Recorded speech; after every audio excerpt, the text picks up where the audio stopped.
অলপ সুখ অলপ দুখৰ মাজতে আমি জীৱনটো আগুৱাই যাব লাগিব। সদায় মায়ে মোক চাহ বনাই খুৱায়। আজি বোলো মই মাক চাহকণ বনাই খুৱাওঁ। চেনি চাহ কাৰণে মায়ে আকৌ চাহকণ পূৰাকৈ খাইছে দেই, নহ'লেতো সদায় মায়ে চেনি নিদিয়া চাহে খায়। সেইজনী আকৌ মোৰ ভাগিন হয়, ডাঙৰ বা ছোৱালী। তাই আকৌ গমেই নাপায় মই যে তাইক ভিডিঅ' কৰি গৈ আছোঁ। মই এষাৰ কথা ক'লে তাই মোক দুষাৰ কথা কয়। এইখন গাড়ী আকৌ ৰিফাইনেৰীলৈ আহিছে, মানে নুমলীগড় NRLলৈ আহিছে। কিবা হেনো মেচিন আনে বহুত ডাঙৰ ডাঙৰ, মই ইমান নাজানো বাৰু ইয়াৰ বিষয়ে।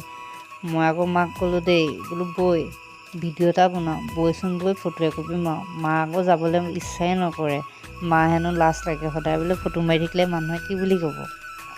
এনিটাইম দোকানত বহি থকা বৰ ধৈৰ্য নাই, সেইকাৰণে ভাবিলোঁ লগৰকেইটাৰ লগতে অকণমান ওলাই যাওঁ। ওলাই গৈ দেখিলোঁ প্লেচটো বৰ ধুনীয়া হৈ আছে, ভাবিলোঁ ফটো এখনকে মাৰি লওঁ। ফটোখন মাৰি মেলি আকৌ দোকানলৈ বুলি আগবাঢ়ি আহিলোঁ, কাৰণ মাৰো